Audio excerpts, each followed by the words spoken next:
Here's a report from WSB in Atlanta about actual racial segregation in a public school in the city. This is the local news report.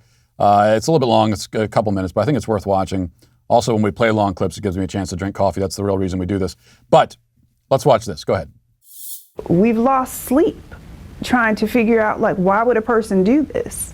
Kyla Posey says she was stunned when she learned about classes segregated by race at Mary Lynn Elementary last year, a practice she says was put in place and condoned by Principal Sharon Briscoe. First, it was just disbelief that I was having this conversation in 2020 with a person that looks just like me, a black woman. It's segregating classrooms.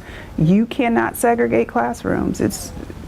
You can't do it. Posey says she found out the school was putting black students in 2 separate classes with 2 separate teachers. The white kids were placed in 6 classes with 6 different teachers.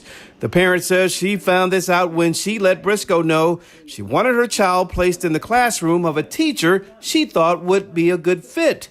Posey says the principal said that wouldn't work. She said that that's not one of the black classes, and I immediately said, what does that mean? I was confused. I asked for more clarification. I was like, we have those in the school? And she proceeded to say that, yes, I have decided that I'm going to place all of the black students in 2 classes.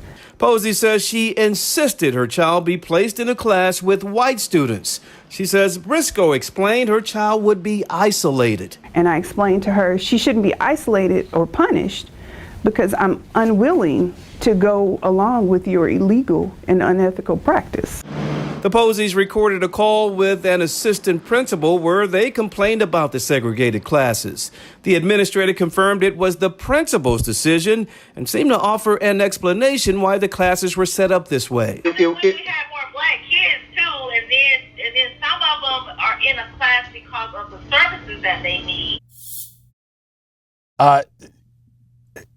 We'd like to say that this is shocking, actual racial segregation in the classroom. It's about the most illegal thing, one of those fundamentally illegal things a school could possibly do is to racially segregate their classrooms and actually call them. There was no attempt to hide it. It wasn't like they came up with different labels for this and, it just so happens that it worked out racially in this way. No, it's like, that's our black class and this is our white class, right? We'd like to call that shocking. I don't think we really can. I mean, we have gone full circle, and we're back to this now. Racial segregation sort of approached from the opposite direction now, though. Where now it's a matter of we're going to segregate because we're trying to get the white kids away. Racial segregation in the Jim Crow era was the other way. We don't want the white people to have to deal with the black people, so we're gonna put them over there. Now it's just that in the reverse.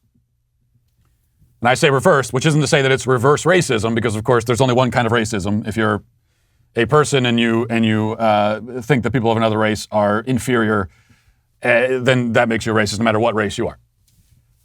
But this is the reverse approach to racial segregation, reverse from what it was, 100 years ago. And so that's not a surprise. This is the direction we've been headed. They've been doing this kind of thing in universities and in colleges for a while now. Maybe not that explicit, like we're going to have a white class and a black class, but we're going to have a black-only space where black people can get together, or people of color, BIPOC can all get together, and we don't want white people intruding on that space. We've been doing stuff like that in colleges for a while now. So this is where it's headed. If there's anything sort of surprising here, it's that the principal, again, made no attempt to hide it. And so she assumed that everybody was okay with it. The mother talking to the principal, and the principal says, oh yeah, it's our black class. And the mother has to say, wait, what? The what now? Our black class. What's the problem with that? And based on this report, now maybe there were other parents who were upset, but if there were, they seem to be in the minority. It's mainly this mother who's objecting, which means either the other parents didn't care and were on board with it, or they never heard about it. I don't know which would be more disturbing. There could be some combination of the two. That tells you something about public school. That's why I'm always harping on this. You send your kid into a government building for 7-8 hours a day, you're not going to know everything you're not going to know almost anything that happens. You're only going to know what your kid tells you. And especially when they're younger, they're not going to tell you a whole hell of a lot. Yeah, I get home from school I get home from work and I sit down with my kids. And I always ask them, what'd you do today? How'd it go? Like, I want to hear about their day. And they never have a whole lot to say. Like, they'll home in on one little detail. Like yesterday I came home, I asked them how to go today. And the only thing they told me, they were very excited to tell me, but the only thing they told me about was that they found a deer skull in a creek near our house, which is very exciting for kids. I don't blame them, but that's the only event from the day, and everything was about the deer skull. For a kid, that's the only thing that matters, right?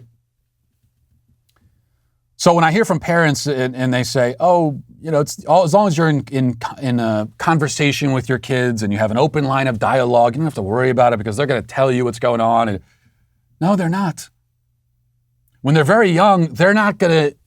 The things that you know are important and that you'd like to hear about, they don't know that that's important. I think the kids who are racially segregated, they don't understand. They don't know the history of this, of racial segregation in the school. They don't see a problem with it. They might not even told their parents. So the things that you know are important, your kids don't know that. So they might not tell you. And then as kids get a little bit older, and even if they do know that something's important, they might not want to tell you because they don't want you causing a stink about it and all these other things.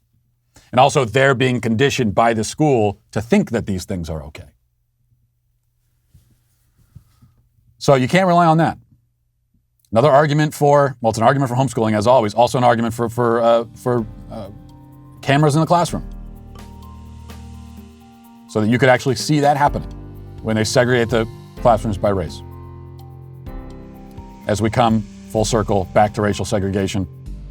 Well, I hope you enjoyed that clip from the Matt Walsh Show. If you did, go ahead and hit that subscribe button right down there so you can stay up to date on all of our future content.